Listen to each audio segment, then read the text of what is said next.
大家好，欢迎收看《震惊最前线》，无马看中国，我是主持人张宏林，感谢大家再次收看我们的节目哦。这个2022年哦，到底你怀念什么事情？在2023年又有哪些展望哦？在新的一年开始，我想常常是我们对过去、对未来做一个回顾哦。如果谈到国际上来说，当然武汉肺炎疫情哦，从2020开始，几乎每年都占据我们，即便到2023，可能都是会大家很关注重要的事情之一哦。那包含俄乌的战争，那当然在台湾来讲，两岸关系的这些发展都是我们自己非常重要关注的事情哦。那中共在整个2023年看来在整个在外交在内政上面也做了一些改变哦。特别是我们看到过去这个所谓战狼的外交，大家很好奇说是不是有改变？比方说他们过去这个趾高气扬的发言人被换掉啦，那外交部长也让这个号称史上最年轻的这秦刚来接任哦。虽然有人说他语气和缓，但有人说没有哦，这个以前他过去也是蛮呛的。但不管怎么样这个就任之后，大家好像看到他们似乎有一些这个转变跟转化。但这过程当中到底有哪些事情值得我们好来关注？中国这些内政外交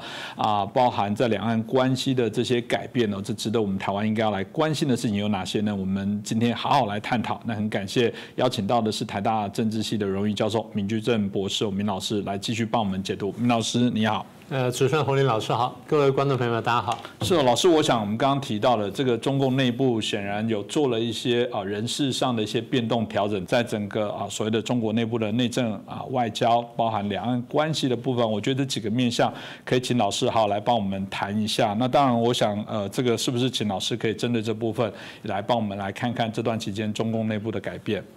好，你刚刚讲了，大概就是说我们分3个方面来看嘛，分内政、外交跟两岸关系啊。我就先从内政谈起吧。习近平上台到现在呢，已经2任10年过去了，然后现在第3任要开始。大概这10年来呢，有一些就光说内政部分有几个重大变化，当然变化很多，我就挑几个重要的事情来讲。第一个呢，我想大家印象最深刻就是他上台之后的反贪腐，就打老虎打到现在。看起来就是力度好像没有减轻，其实你仔细看是有减轻的，因为你如果从统计数据来看啊，它以前呢每年它大概会打到多少？譬如说这个第一次他在2012年、13年开始，2012年上台嘛，然后13年开始打到17年的时候，他就跟大家报告。我们这5年的这个反贪腐下来，办了154万件案子，然后这个涉案官员150万多人，然后多少人送交司法等等。你比较数据就晓得，他这几年是有减少。那你说因为贪官少了，不是，贪官没有少，因为那个制度是养贪官的，贪官的数目没有少，但是你可以看到一点。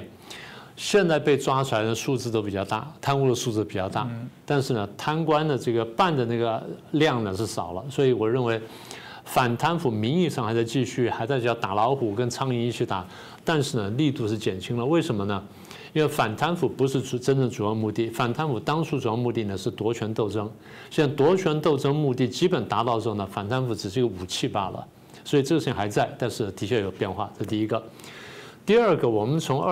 他是12年上了台嘛，然后13年开始真正推动各种各样的大政方针。我们看到14年呢，就很明确提出一点，当时大家不相信，我们讲他的社会控制呢可能会越来越严厉，然后越来越强。大家当时不相信，可你现在回头看看是不是这样的？比如说吧，这个手机的这个监控比过去的多很多。第二呢，大陆街头的各个地方摄像头增加了很多，是全世界密度最高的。然后你在任何地方它都有多少摄像头对着你。然后这个是对行动控制。再来呢，它有那所谓叫什么市民触控监控系统，车辆的聚集、集结等等，它看得非常清楚。然后再配合手机的话，那人基本上无所遁形的。好，你说这对人的行动的控制。那你说我别的方面还有一些自由吧？没有，为什么？因为现在大部分的人呢，大家觉得说什么街头支付什么扫码很方便啦，台湾太落后了。不是的，落后呢有一个原因就是我们对老百姓的自由呢，个人自由呢，基本是比较尊重的。你说这哪跟这什么关系？有关系。当你的所有钱都数位化，政府都看得见的时候，你无所遁形。不但政府看得见你的钱怎么动怎么走，政府甚至可以限制你的钱拿不出来。一旦我是人民币数位化之后，你也充满数位化之后，你根本提都提不出来。这次不就很清楚了吗？过去几年不是风控吗？风控完之后，有些老百姓想去提钱啊，不能去提，为什么？哎，我健康码是红码，他根本不是说你去的这银行是提不了钱，我跟你让你去不了银行。我用几个手段一加起来呢，你动都动不了。所以这个社会控制呢，从各个层面呢加强了很多，这第2大块。第3块社会控制很明显的就是言论控制。当时我们已经讲，中共是讨厌言论自由的，而好像习近平上台之后呢，这事情是变本加厉。所以现在可以看到，这个手机是实名制，然后这个微信的什么账号实名制，这个都好像看都应该的。但是呢，中共在网络就警察跟网军的部分呢加强很多。你说监控就算了哈，监控它还是被动的，它什么？它洗版跟洗脑，也就是它在这个网络方面，在言论控制方面啊，它有攻有守。守的部分就是只要出格言论呢，我就把你封掉了；攻的部分就是第一，你有讲出格言论，我就抓到你；第二就是我根本就洗脑，洗到我根本主动进攻你，让你就。你的这个任何你想的每一件事情，都是我教你怎么想的。所以这个对言论控制呢，已经到了已经难以想象的地步。这第3块，第4块就是拆迁房屋。你说它现在少了，对，少了，为什么呢？因为房地产财政呢比过去差了很多。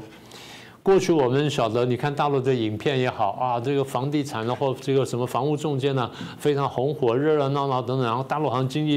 一片蓬勃，不完全是这样。房地产呢是很多国家拉动经济的一个火车头，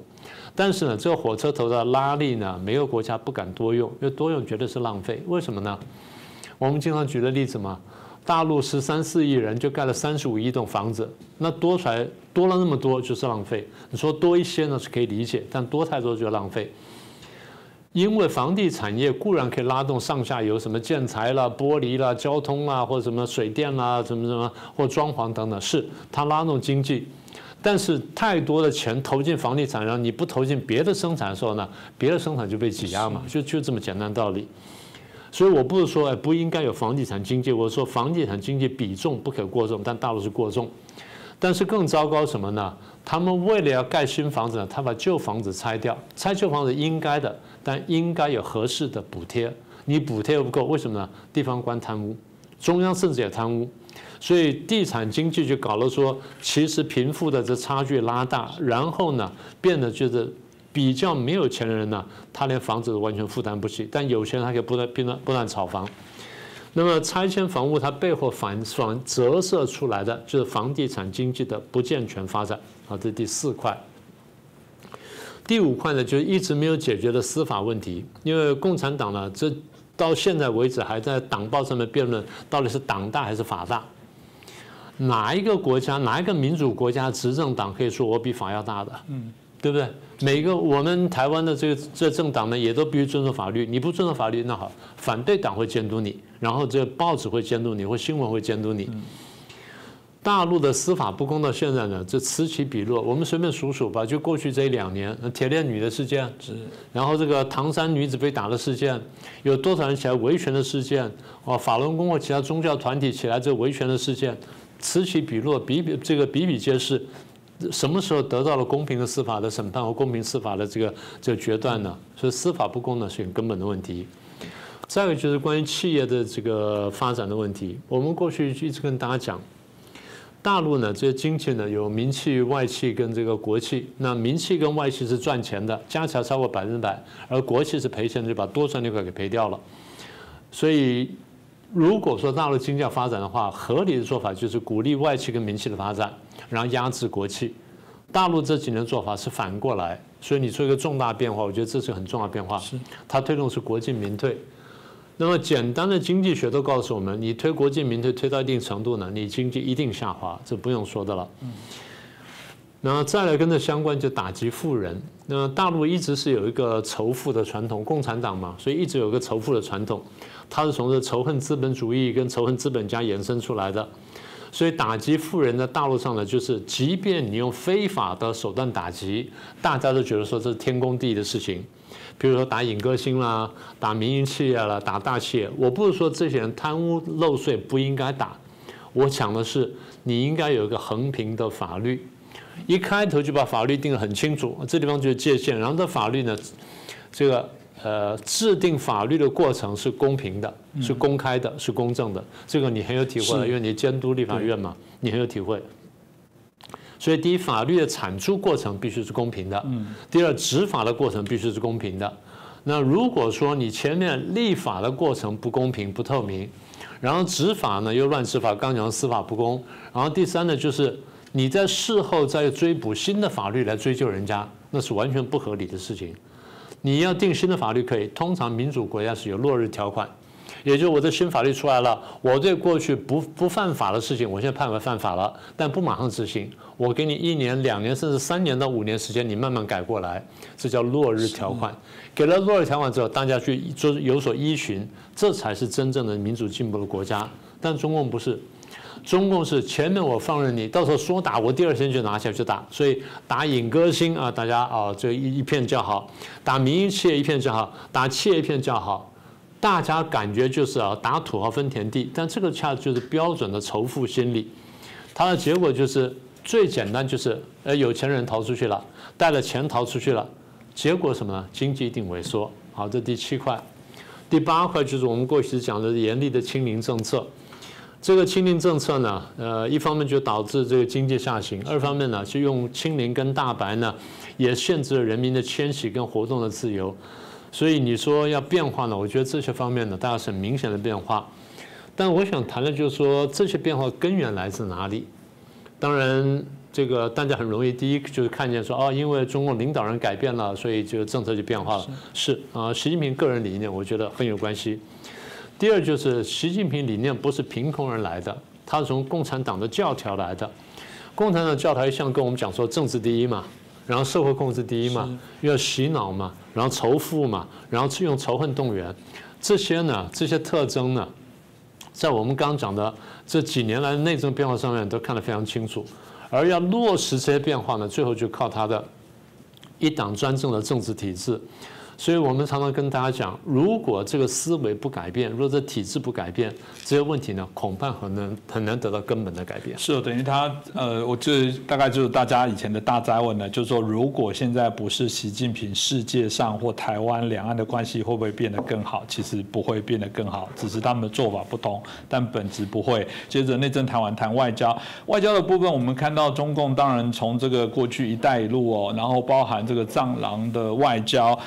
美中贸易战这个延续有许多造成他们的一些影响。那到底现在外交，尤其我们刚刚特别谈到，又换了史上最年轻的外交部长，真的就会因此有哪些改变吗？其实一开始我们说，这到底只是暂时性的在试探风向，还是根本性的改变？老师您怎么看呢？我记得我不知道是不是在这边讲过一句话，就是我说中共的这些外交官呢，其实很大程度是演员。那为什么这样子呢？上面希望你怎么演，你就给我怎么演。所以你刚刚不是说秦刚现在讲一下很温和的话吗？大家记不记得秦刚刚刚到美国的时候做过几件事情？第一，严厉批评美国什么帝国主义啦、霸道啦，然后这战争的这个200年打多少场战争等等。然后有一次人家讲说你美国闭嘴了。一个外交官到别的国家这样讲话，那是非常不礼貌的事情。那除非真的对方做了很大的冒犯的事件，不然一般不会这样说。但老师讲，我就讲说，他是要离境前说勤劳、热情、友善的美国人呢。对，这跟他刚刚我讲的话是完全不吻合，但是同一个人讲，同一张嘴巴讲出来的。所以我告诉各位，他就是演员。那么之所以是演员，是因为这个体系要求这种人。所以我对换人呢，就像你刚刚讲的。你说换人会不会很大差别？我不认为问题在这里。我们现在数有什么事情吧哈？第一就是我们经常数的对美贸易战，大家现在都觉得说美国发动贸易战，但是从美国角度理解是因为呢你阴谋的改变了很多的游戏规则，你跟我的贸易呢，第一是不公平的贸易。然后你用偷窃的方式呢跟我贸易，用偷窃我的技术方式，然后这个复制我的东西，最后再廉价卖给我，然后打垮我的产业。所以这是不公平竞争。美国看见不公平竞争，希望扭转它，所以发动贸易战，这是第一块。然后从发动贸易战呢，中共的反击呢，美国看见中共狼子野心之后，才慢慢从贸易战再认识到，原来中共是敌视我这个国家的。这讲起来很可笑哈。中共敌视美国，敌视资本主义，对我们来说根本不是新闻，但对很多美国人来讲说，哦，那就是另外一个国家嘛，我们跟他好好相处就行了。我一直问他们，我说你若跟中国可以好好相处啊，那你当年为什么会打纳粹呢？你为什么不可以跟纳粹好好相处呢？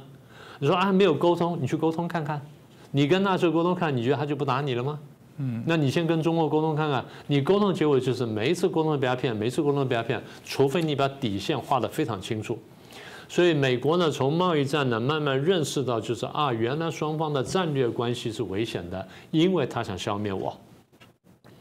所以中共跟美国打贸易战呢，这是美国的认识。然后中共跟美国打贸易战呢，一方面是面子问题，因为如果说我现在真正打下去的话，我就输掉，我可能要垮台，所以我必须假装认真打，这是面子问题。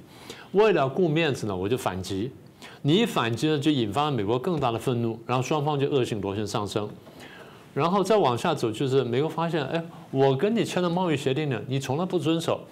2001年、02年，你参加世贸组织，你答应的11条事情，你没有一件事情做到。现在到了2017年、2018年，你跟我川普在谈这个贸易协定的时候，打贸易战的时候，你把这11条拿来当做前提跟我再来谈。美国觉得说是可忍孰不可忍，没有国家会这样谈贸易战的了。好，这是第一个问题。第二个问题是香港，我们过去讲过。对中共来说，要是不收回香港呢，他没有面子。哎，大家都觉得一国两制很好，台湾现在有人讲说一国两制，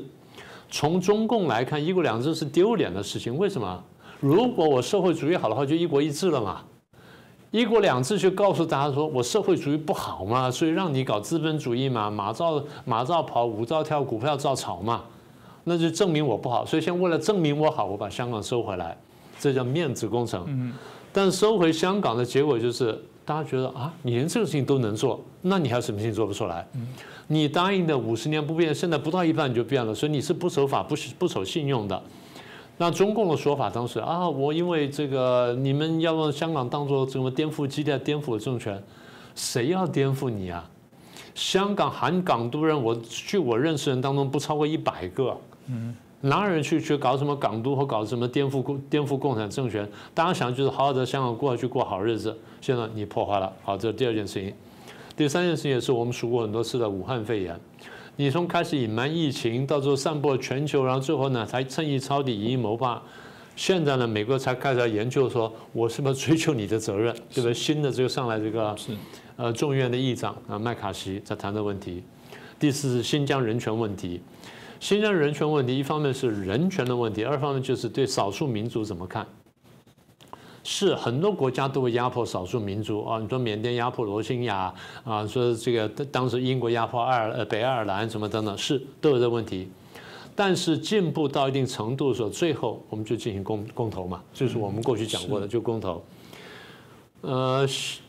我不是说新疆问题可以要公投，但是新疆你如果说给汉人一样的待遇的话，不会酿出这么大的事情来。你一定要把少数民族或把一个不同的宗教跟文化当作敌对势力来打压的话，这个东西不是我在乱讲的。当初苏联共产党对他内部少数民族打压手法一模一样的啊，甚至可能有的地方还残忍一些。它是这个大流放啊，大屠杀。中共现在不流放了，就跟你搞什么呢？搞什么集中营啊，什么是再教育营。最后呢，就是人权问题爆发。人权问题爆发引爆了第5个问题，就是跟欧洲谈了7年的投资贸易协定垮掉了。这同样是面子工程。人家欧洲拿这件事情批评你啊，制裁了你几个人，你这个时候呢，轻轻讲2句话，然后改一个口气讲话，人家说不定就放过去，因为对方也希望要这个投资贸易协定了。结果你去反制人家，那对方讲，我只是做个样子，结果你现在真的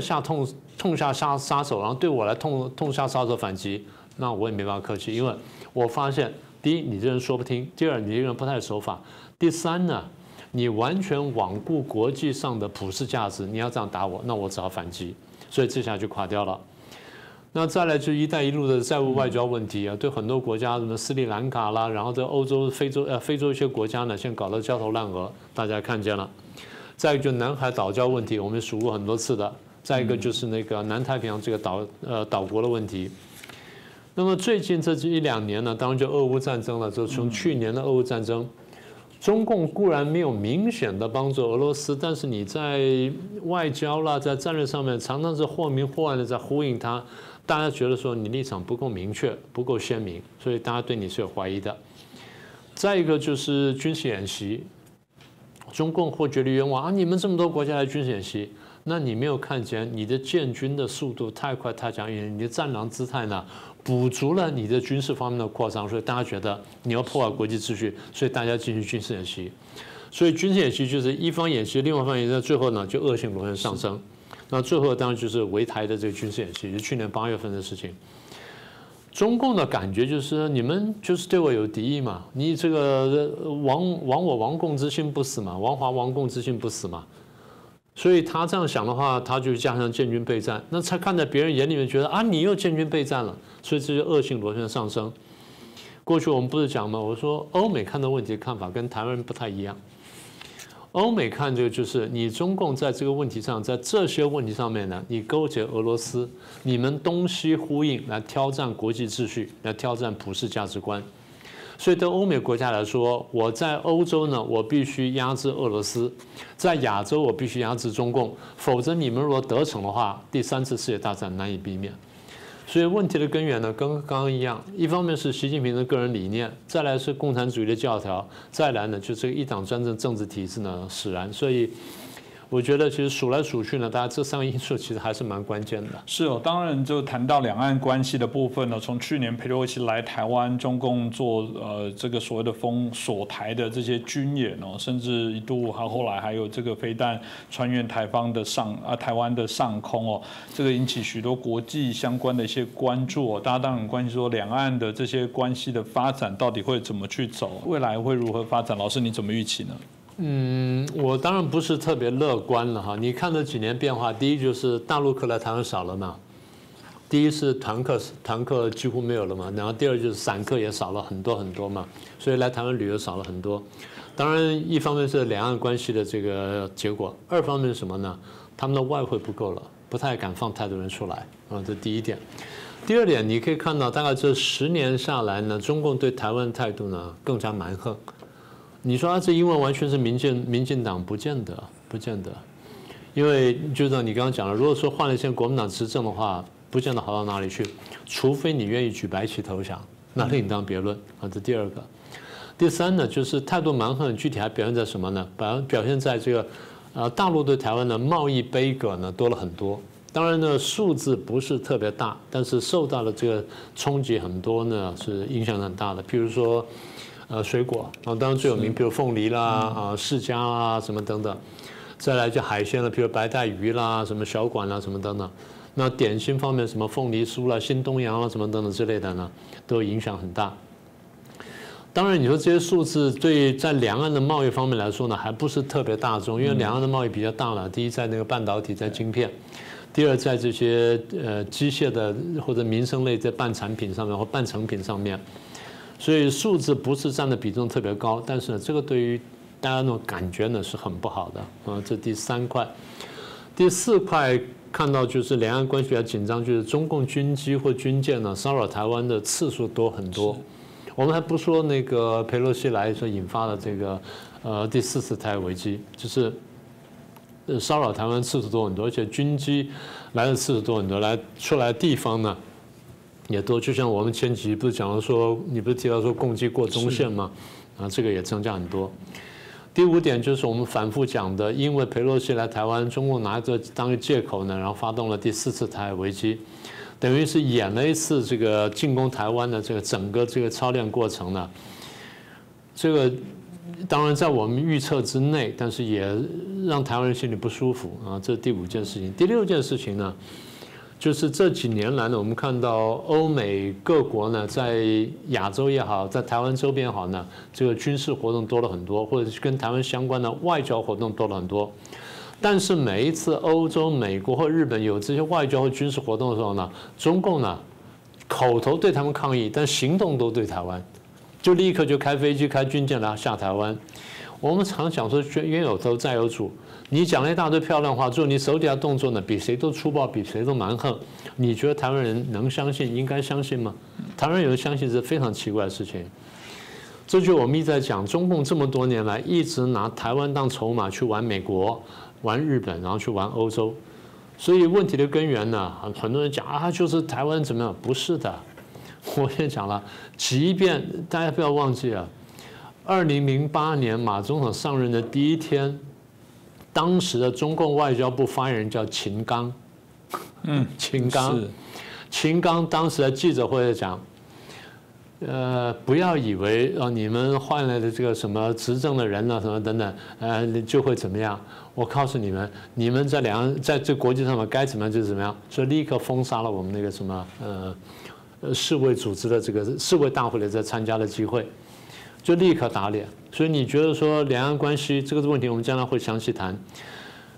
问题的根源呢，还是在这里。我刚刚讲说，除了个人的原因之外呢，当然有体制啊，有意识形态，这地方不改变了，我觉得真的非常困难。从老师刚刚分析来看，真的两岸的问题，我在强调，并不是我们有某一政党、某一人执政、某一个政党作为民主一个政体，对于所谓的各种不同价值的呼吁，从来这都不是真正两岸紧绷的问题。最大的问题，第一个来自于习近平，来自于共产党一党专政，来自于他们这些所谓的共党信念跟教条，可不可以这样说呢？对，那当然是我觉得问题根源在这里。当然就是表现起来有点不一样的地方在于说，他有的时候好像好，有的时候强硬一点，有的时候好就温和一点点。这对中共来说呢，就是前面讲的核战两手，或者叫做进攻与退却吧，这第一点。第二点呢，我们不能因为他换了个人或讲话温和一点点，就觉得好的不得了。中共手段非常灵活，共产党手段非常灵活，随时变化，但是目标是不改变的。也就是他一旦相信了共产党或相信共产主义信念之后呢，这个人整个性格是扭曲的。这个不是我随便乱讲。你要看到什么呢？除非这个共产党或这个共产国家的领袖大彻大悟，决定改弦更张，否则事情不会变化。那你说这事情可能发生？可能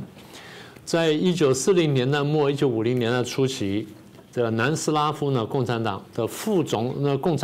南斯拉夫共产党的副领袖，然后国家的这副总统叫齐拉斯，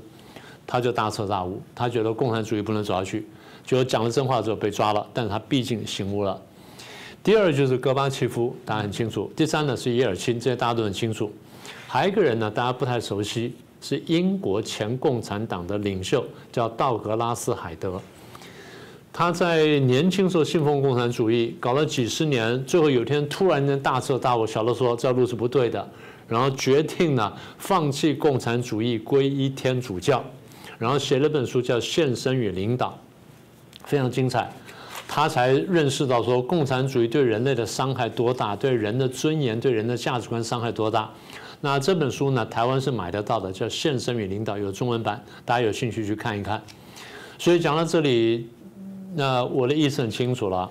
即便走到今天，我们觉得说问题根源在于习近平的个人理念，在于共产教条，然后在于一党专政的政治体制等等，但现在还有一条路可以走，就是真正的抛弃共产主义，学前面这几个人，抛弃共产主义，然后学习蒋经国，这样子还有最后一线生机。我觉得这从对比在台湾，虽然台湾内部还是有许多问题，但一直说台湾最美丽的风景是人。我一直觉得，就开放大陆的这些朋友来台湾，你就自己感受一下。虽然也许有些时候嘴硬，你还是想骂两句，但我想你心里会知道，真的就是不一样。如果中国能实行像台湾这样的制度，多好！我们台湾就是证明台湾的人民，我们华人是有机会用一个体制，事实上还是可以安居乐业，人民之间还是非常的和善，相互的尊重。我觉得这不是我们想要的这些环境跟世界吗？你们真的希望你们现在的政府带领你们这种打杀，动不动讲不过人就出手，这就是渣男啊，不是吗？讲不赢你就想打人，这不渣男？你们的国家、你们的领导人就一堆渣男，你们怎么还会还会为叫做厉害了我的国？这有什么好骄傲的？所以我想新年一开始应该是值得大家反思啊。我想我们节目当中也会继续再努力，同样也希望大家持续再支持我们。今天再次谢谢林老师，也感谢大家的收看。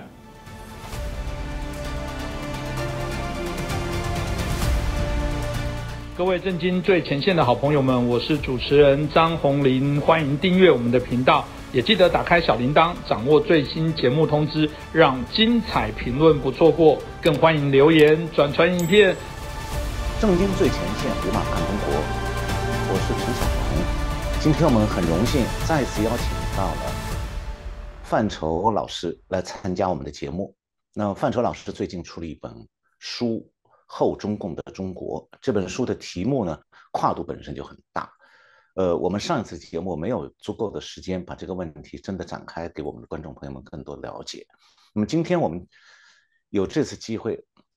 再一次请范畴老师参加我们节目。范畴老师您好。您好，小农老师好，震惊最前线的全球观众们好，我是范畴。这本书这个起的它的时间点是现在。那么现在呢，正是中共对台湾展开了各种招数的这么一个时刻。我们看到它除了军机扰台不断的密度加大，另外一方面，它的统战、认知战的手段也不断的在升级。那么范畴老师，您在这本书里多少也会涉及到这部分。那么可不可以请您介绍一下，从您的角度来看，怎么来看中共现在对台湾升级，它的意图是什么？这是一个非常现实的问题啊。那么我个人的感觉是这样，多年以来呢，中共在台湾的统战有它的路数啊，比如说十几年前，它是聚焦在这个所谓的统独议题上面或者说在台湾而言，就是叫做蓝绿的阵营了那么但是呢大概在3年前开始非常迅速的他大概在2-3个月的时间内，他的统战的主轴就由这个统独的这个轴线转向了另外一个轴线，也就是我们现在大家已经给它取了一个名称，叫做以美论就是他在鼓动台湾的社会对美国支持台湾的诚意的跟力度的这个怀疑那么这一点我个人来看呢，我觉得只有两种解释说得通第一种解释呢，就是说他把统战的力气跟经费花在这个台湾内部的以美论上面，正好佐证了北京现在是对美国是恐慌的，也就是他对这个他自身的这个处境是恐慌的，所以呢，他在台湾呢，他在买时间。怎么讲呢？就是他如果能够成功的把台湾的社会舆论清洗洗脑成为一半相信美国，一半不相信美国，那么这么样的呢，我们都知道，从这个即使从这个牛顿力学的这个角度来讲，你这个两边的力量一边一半，那么意思就是台湾社会就进入到一种没有动力、无所作为的状况。比如说军费的这个开支的这个批准啦武器的购买啦民防的加强啦，人心的这个怎么讲，人心的这个心防啦，这种种方面都进入了一种这个各打50板的这个状态，那么台湾就失去了这个社会进步以及这个抵抗这个中共侵略的这个动力那么但是这一点正好是我觉得反映了这个北京对这个他自身处境的这个恐慌，他就是说他担心台湾在短期内出现了他所不愿意看到的这个跨过那条他心目中的红线所以呢，他宁可看到台湾进入一个五五波就是两边力量均衡的这个状态，也就是说，他是利用台湾内部在为自己买时间，因为我们都知道。台湾现在是美共争霸的这个核心焦点那么这是一个解释。那另外一个解释呢，就很麻烦了。另外一种解释就是说，习近平他已经下定了要对台动手的这个心意了甚至于他的脑海中。已经有了时间表了，所以他必须这个时候在台湾用这么强的这个力道来这个塑造这个以美论。那么这个以美论呢，是大概是3年前我就写了第一篇文章我大概是台湾第一个把它形成文字的人。那么，但是呢，在20大之后，这个以美论呢，很明显的就看得出来，几乎是举全身之力就是举整个这个统战之力在做这件事情那么，这里可能有人不太了解这个为什么让台湾进入一个。休止状态或者一种思想跟行动力这个休眠的状态，对中共是这么的重要这里我可以花一点时间稍微介绍一下，也就是我们一定要认清楚美共冲突的本质。很抱歉，我这里就不用美中冲突这个字眼了，因为在我的脑海里，中共不等于中国美国是一个政府是民选出来的。中共是一个政权，而且是一个黑帮性质的政权，所以我从来不用美中这个字眼，我多半都是用美共这个字眼那么这里从现实政治上来看呢，我们大家这个不可讳言，就是说，你说美国是不是当今地球上的霸权 ？Yes， 就是说。他有没有霸权的这种怎么讲？如果你给予霸权某些负面的意义的话那我想也不能否认就是美国就是当今世界上2战之后的地球上的霸权。那么美国的国家的核心利益呢，是绝对不允许地球上出现一股足以推倒美国霸权的力量，不管它是什么力量，不管它是另外一个国家。还是一个政权，还是恐怖主义，还是某股力量，对不对那么这个是美国的这个核心的策略。那么中共政权的核心利益呢，很多人把它解释为中共在挑战美国的世界霸权。我觉得这个是，如果是中共的御用学人嘴巴里讲出这种话，我觉得他是在为自己脸上贴金。如果是第三者讲出这个话，我觉得他是不了解中共政权的这个本质中共政权的核心利益绝对力量，他现在的力量绝对还达不到他来挑战美国的世界霸权。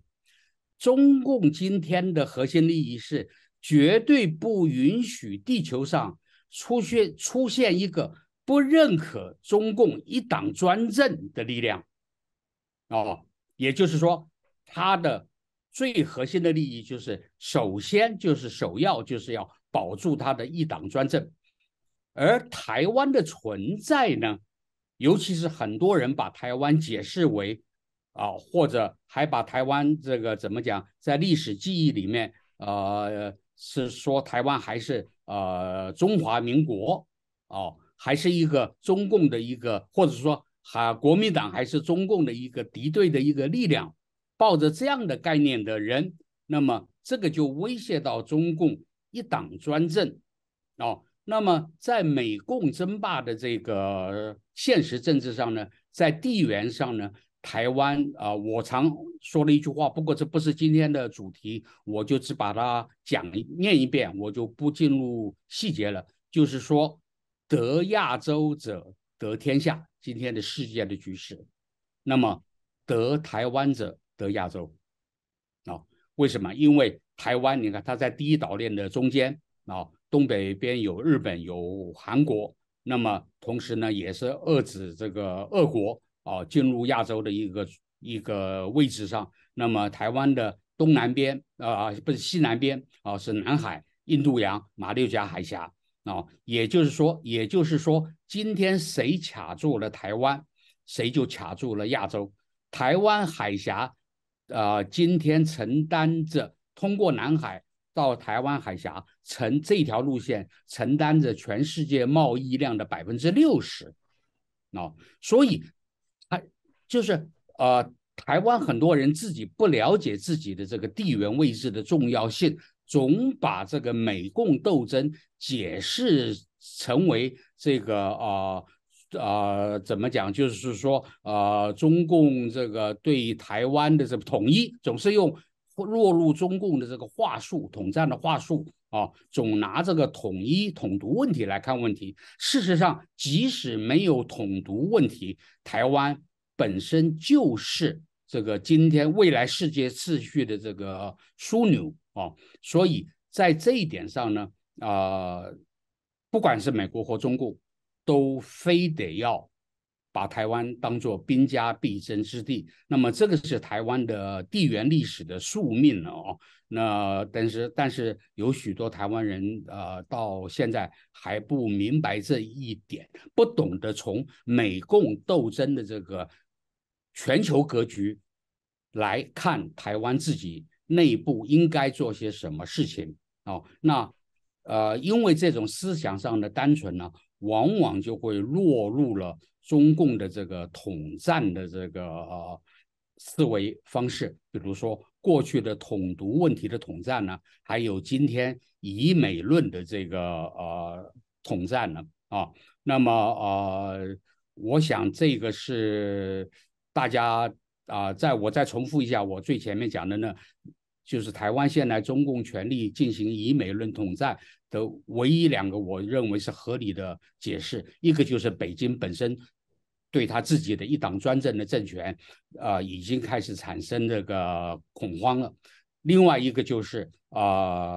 中共或者说习近平这个人，他在脑海里已经对台湾动手，他已经有了时间表了而这2个可能性呢，事实上又是怎么讲？又是勾结在一起的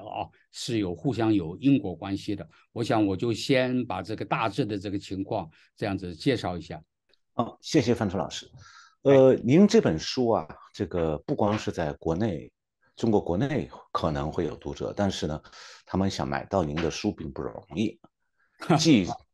要从台湾买了寄回去不可能。过不了海关，现在中国的自由行也被他们自己关住了。台湾现在也不敢让中国人到台湾来旅游，带着病毒来。那么这样的话呢，这个海外会有很多读者关心这些问题，但是海外这些读者当中也许我想有相当一部分人，这个他们可能有人把他们叫做民国派，我不知道是不是一个恰当的概括，就是说他们心目中的中华民国还是国共内战时期的中华民国。那么台湾今天的这个对抗中共的威胁，他们把它理解成国共对抗的一个延续，甚至希望说能够反过来，中华民国能够战胜中华人民共和国。那您认为说这样一种想法和您这个书讲的后中共，是不是其中的一种线索？就是说，由于中共在对抗和台湾对抗当中，台湾得到了其他各国家的支持，最后是中共在这过程当中退下来，瓦解下来，然后出现了后中共的中国。那么您就觉得海外的华人当中，他们是不是这个？如果从这个角度看问题，您觉得有没有哪些点您想这个说明一下您的看法？好的，关于这本书其实我觉得这个是因为我3年前就有一次做了一场演讲叫做后中共的中国，那么这就是这本书的起源。那么这个俄乌战争开始后，那这个就变成一个不能不谈的议题了那其实我在写这本书的时候，我脑子里的读者是3方面的读者一方面是台湾本身的读者，2方面是海外的这个广大的这个华人的这个读者，但是我觉得最重要的其实还是中国内部的平民就是他关心自己的未来嘛这个读者，但是很可惜的，我想他们是看不到这本书。那么我只能这样讲，如果他们被他们就是他们如果风闻到这本书的话，不管是在中国国内还是在海外。那么现在电子书，那么台湾已经有3家电子书出版社在网上面可以购买电子版那所以您到网上去这个搜寻后中共的中国就可以找到这个电子书的这个购买的地方那么好，那现在我们回到这个有关您刚才提的这个有关海外华人对于后中共的中国之后的这个怎么讲，就是说台湾的这个角色的这个问题这个是一个非常敏感的议题那么当然海外现在有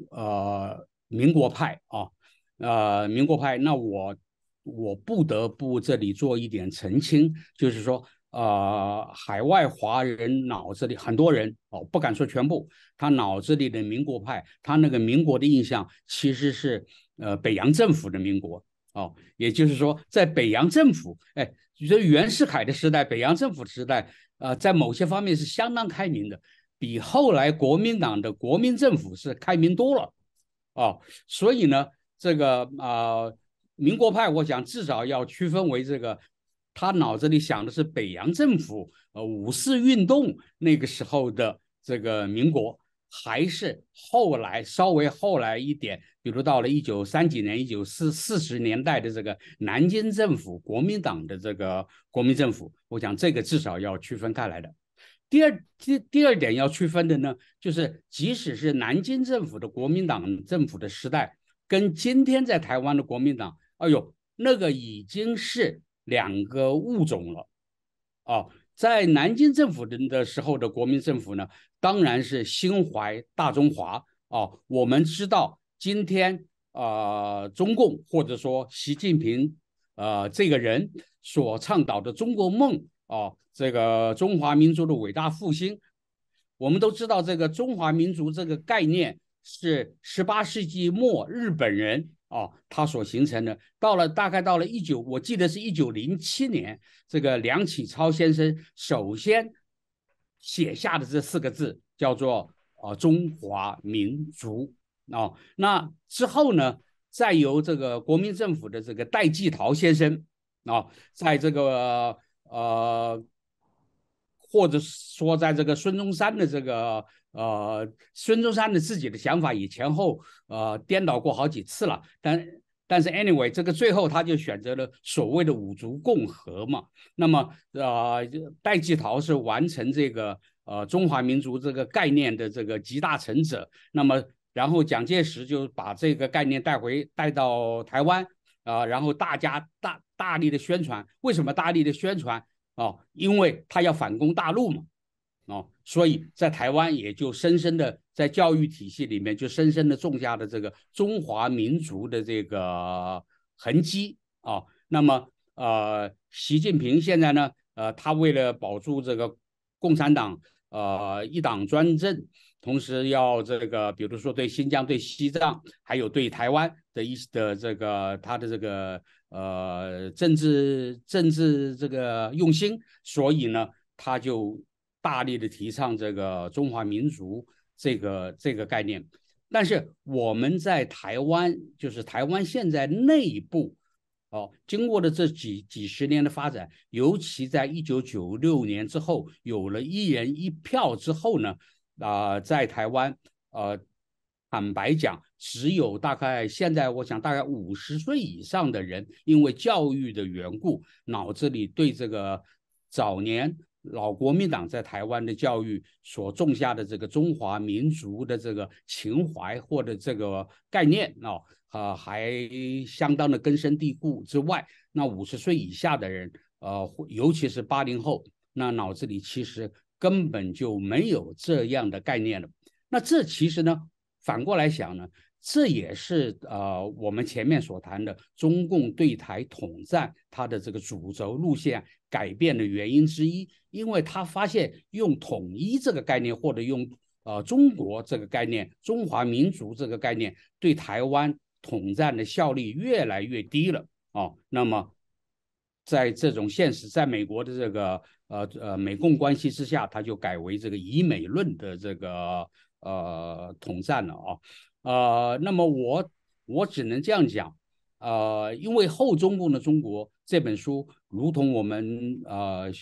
就是小龙兄，如同我们上一集所谈的，这是一本定义的书，这不是一本预言的书，是吧？那在我的那个这本书的定义之下，这个后中共的中国如果发生的话那么台湾我当然这里我个人的观察，我觉得台湾大多数人的反应是会认为台湾和那一个后中共的中国是没有太多关系的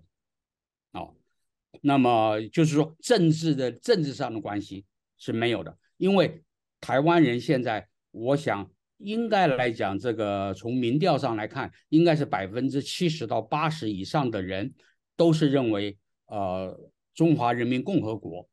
跟台湾是互不隶属的，或者说跟今天台湾的国号还在使用的国号中华民国是互不隶属的那么在这个情况下呢，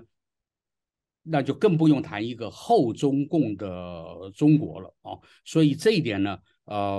我是觉得海外的华人，就是我指的是就是说不是由台湾出去的，而是由中华人民共和国出去的那么不应该在一个后中共的中国呢，对台湾有太多的属于民族上的，就是民族还有这个文化上的这个期待。那么如果容许我多讲一点的话，因为既然谈到这里，我就把这个话说到底了那么我自己本人呢，我已经有将近10年的时间，我是在倡导一个理论叫做方块字文明圈的理论为什么呢？我讲说全世界现在使用方块字，我的脑子里已经没有中文这个概念了，也没有汉语这个概念了为什么呢？因为中文你知道，这是一些带有都是一些带有这个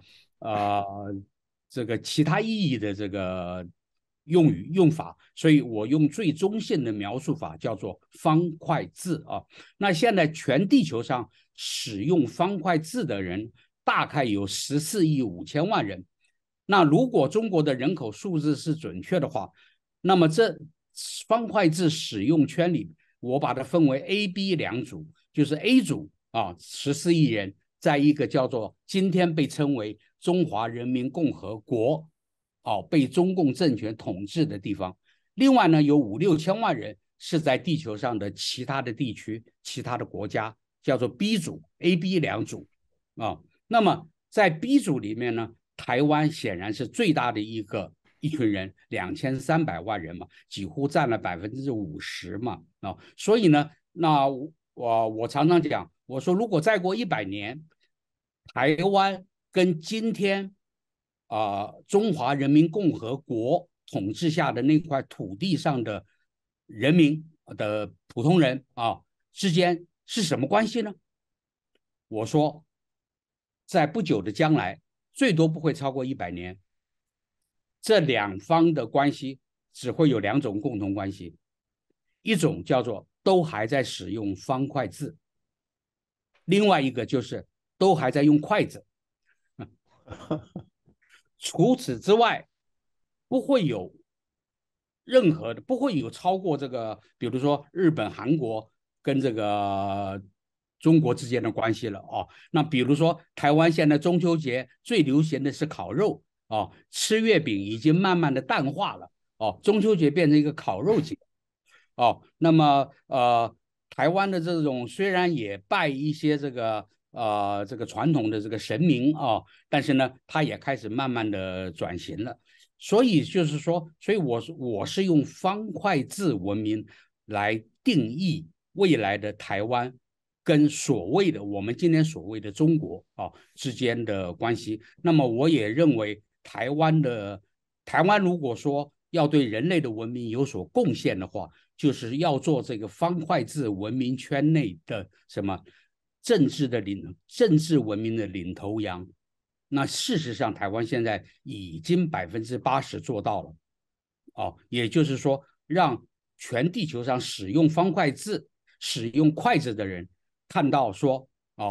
原来从使用方块字的这个文化背景下，也可以产生出这么样一种政治文明，这么样一种社会文明。那么这个话有一点讲远了，但是呢，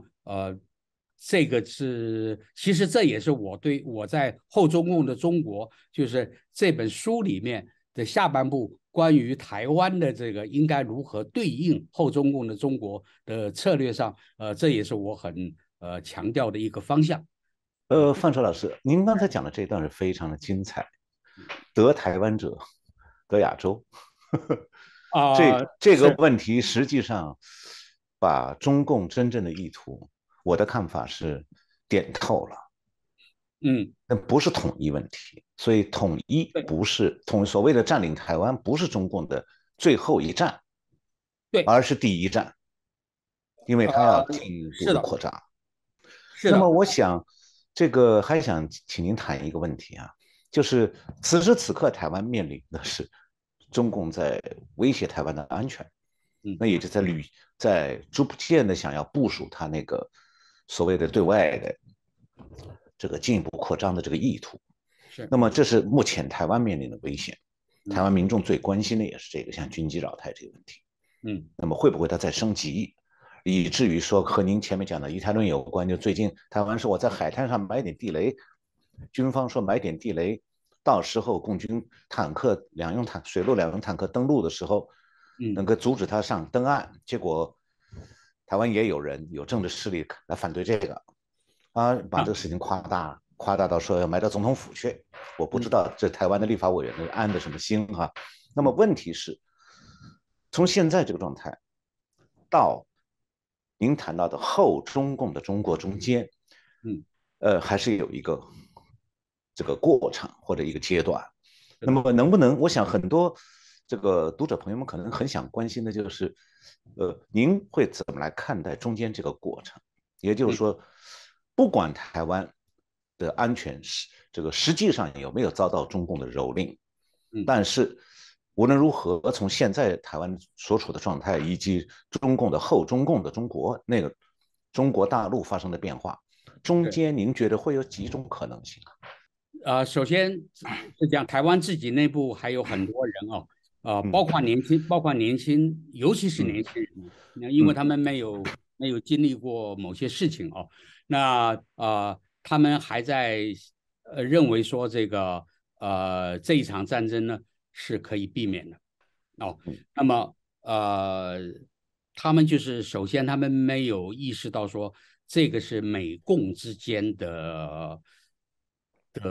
可以说是美共之间的这个的决策而不是台湾的决策，这是第一点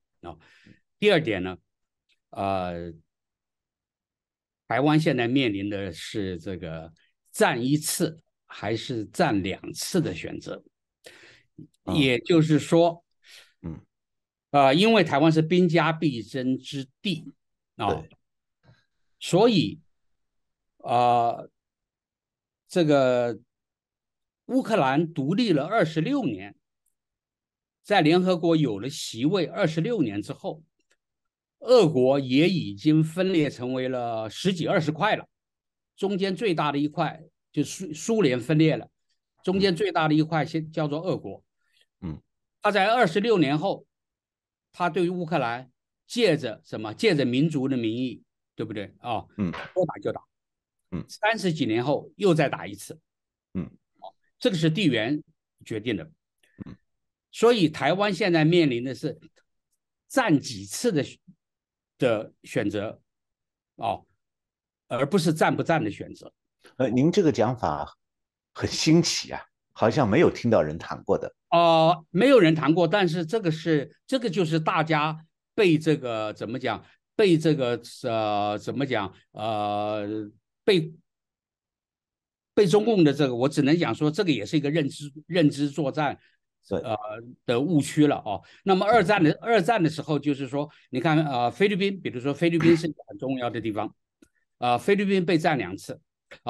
第一次就是珍珠港事变后的第2天，日军偷袭这个菲律宾。那麦克阿瑟是要守，可是艾森豪不准他守，叫他走结果菲律宾人就被日本人打了一次，4年后呢，麦克阿瑟又带着美军打回来，又打了一次，所以菲律宾是被占2次那么这个在人类历史上是太多了，因为这个很不幸的，你就是这个兵家必争之地，所以台湾人是说占一次来换取台湾未来若干年、数十年甚至于上百年的安全，还是说不用心的去作战，然后呢在短期内被占2次、3次？那么如果台湾被中共占领了，我告诉台湾的年轻人说，那么你还是得战，只是你这一次不是为台湾而战，不是为你的父母而战，你这次是为中共而战，你会被派到菲律宾、派到越南、派到关岛去作战所以这个对台湾人来讲，这是一个很冷酷的一个现实所以我觉得这个是必须加以怎么讲，必须这个纳入严肃的考虑的那么然后您刚才提的第2方面的问题呢，台湾现在还有如您刚才所讲的台湾现在还有很多人很糊涂比如说很多一般人计程车司机啦，或者说家庭主妇啦他们往往会讲的一句话就是说中共来不过是换一面旗子罢了这是幻想就是这个幻想是最可怕的那么他们不知道，如果中共来了换的不只是旗子，还要换一身军服你得要换军服，一样得打仗那么如果是刚才您就是比如最近这个 CSIS 美国智库所做的那个24场这个兵推所做的就是说3方都这个很惨烈那么但是最终中共是失败的那么在这个问题上，我想根据我这本书的后中共的中国的定义我想我的推论应该是说，只要中共对台启动渡海型的战争他如果封锁台湾那是一回事，但是他如果要渡海想要登陆的话我的看法是这就是中共就马上就很快的时间内就要垮台也就是说他的一党专政的合理性合法性就完全没有了。如果在这个很坦白的说如果在15年前，就是奥运会之后，那个时候国际上对于这个中共还有这个怎么样，中国经济也正在所谓的起飞的时候那个时候如果他发动这个动作也许对他还好一点，他还不至于垮台。但是在今天这个地方财政都是就是我这本书里所讲的，地方财政已经出现全面亏空，中央财政补不上，然后再经过了这个香港的这个国安法事件，使得国际对他失去了信心，再加上呢疫情期间的这个暴力封城，还有这个猝然解封之后的这个非人道的这各种处置，在这种情况下，他如果对台发动渡海战争，我的看法是，他大概撑不了6个月到12个月。那么这个状况呢，就是到了在我这本书里，就是到了这个怎么讲，就是中国被大幅改动的这个情况呢，也就是说，这个就不只是什么不只是这个政体的改变，而是国体的改变了。那么到了国体都改变的时候，那么小龙兄，我们这里就拉回我这本书里面所描述的一些情况，好不好？好的。就是说我在这本书里面呢，我就说，如果中国发生国体的改变，就是那么大家知道过去有很多人认为说中国会分裂为几块嘛，对不对？比如说日本学者啦，还有台湾的李登辉总统啦，说是7块论嘛。那么1920年的青年毛泽东写过的最有名的一篇文章就是湖南独立宣言嘛。那么在他那篇文章里，中国是分裂为27块的。那么还有比如说海外有这个刘仲敬先生说的这个朱夏论了那么这个就是说分为很多块，这是一种情况。那么另外一种情况呢，就是回到这个大清国解体前的这个联省自治啦，东南自保啦，这种非常混乱松散的合纵连横的局面。那么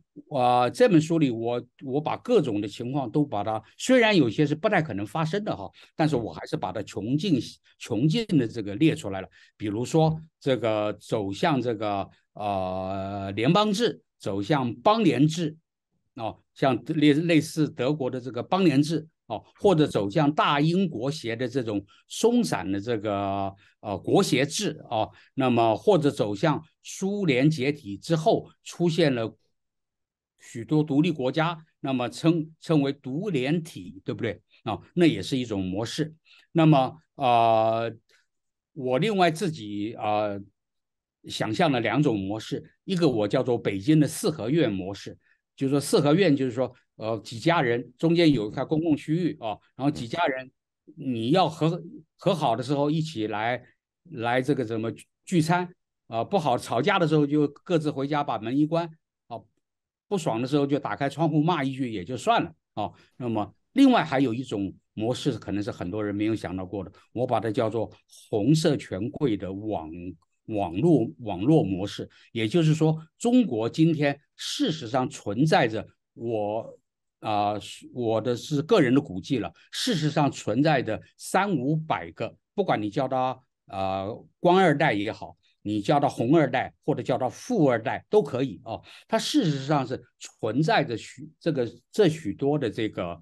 势力集团。那么这些势力集团现在基本上也都反映了国际上西方的各式各样的这个利益的这个结构，所以也有可能是以某种人类没有见过的这个模式，因为我们现在所有的模式都是人类发展出来的嘛，以一种人类还没有见过的新的模式，那么变成这种红色权贵或者说这种权贵网络化网格化的某种的这个利益的格局那么不管怎么讲，一旦进入了国体变革的这个状态之后，我觉得这是一个至少是要以10年为单位来看问题了，就不是以月说几个月，而是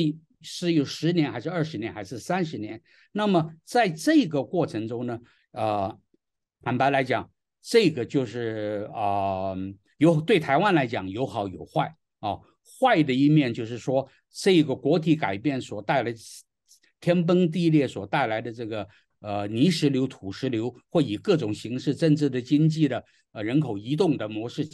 影响到威胁到台湾。好的一面来讲，就是说台湾就少了一个这个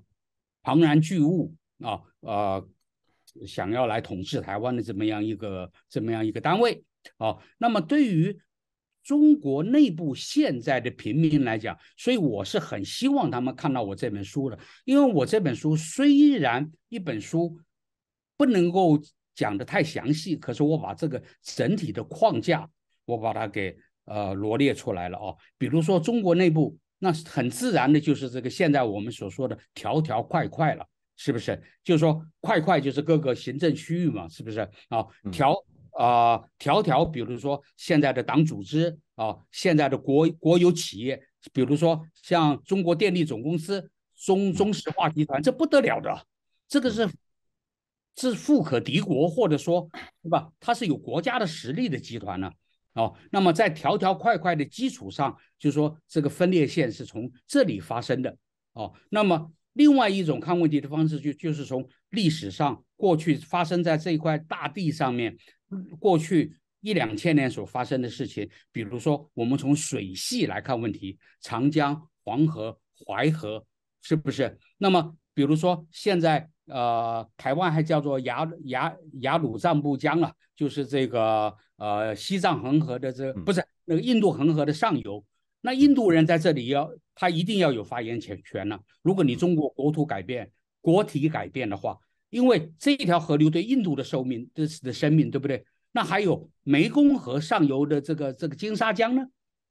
那么这个东南半岛国家也会对中国的国体，它会施展某种影响力，对他的国家利益有利的嘛，对不对？那华尔街也会希望中国出现某种状况，对不对？那这些呢，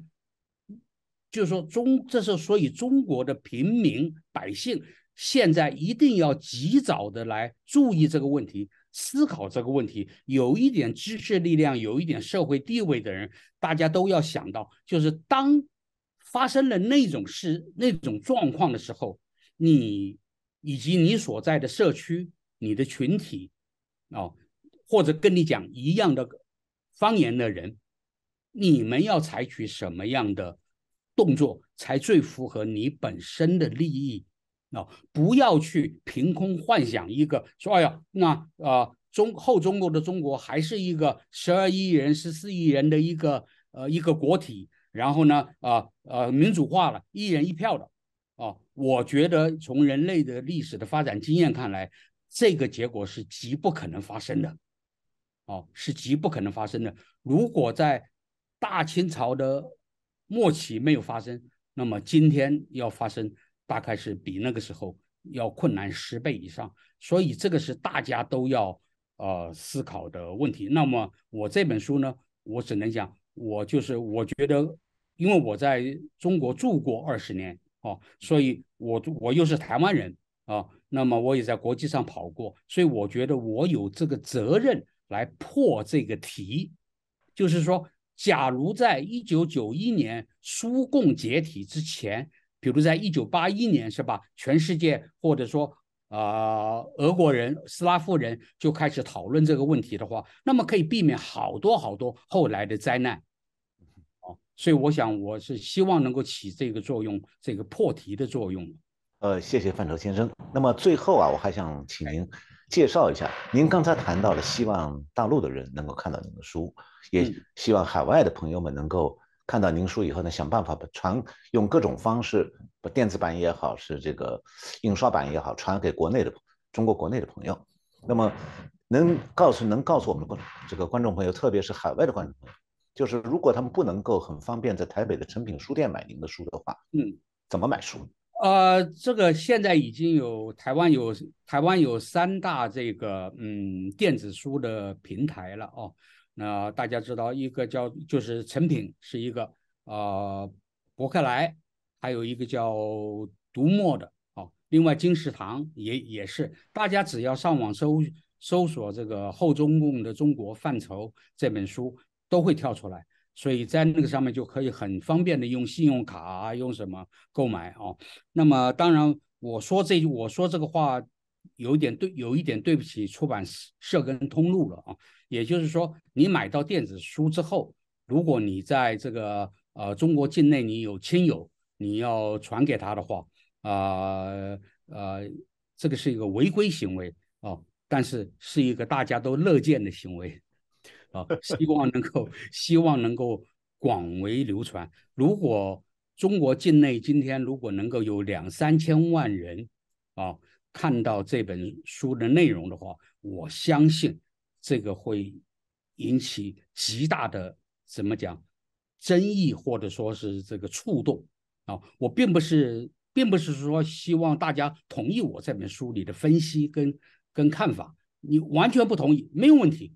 哦，绝对没有问题。但是后中共的中国这个议题必须破题，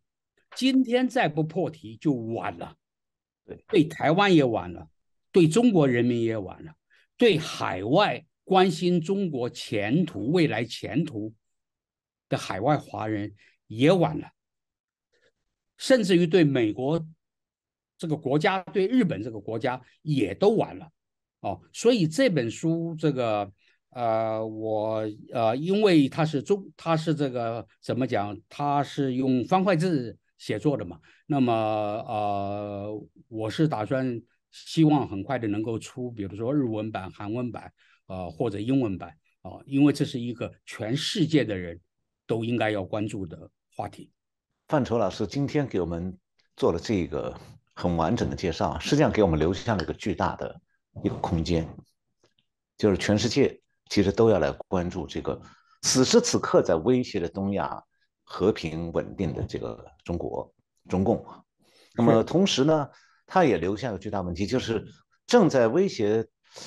东亚和平稳定的中共，表面上看起来的政权似乎很张牙舞爪，但是它同时也存在着重重的危机。那么接下来这危机之后，范畴老师的书给我们提供了一个认知的框架，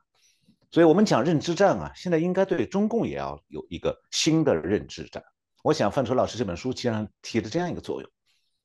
就是您启动了一个对中共认知战的框架，台湾不只是要被动的应对中共的认知战，我们重新认知中共，这也是对中共的一个认知战。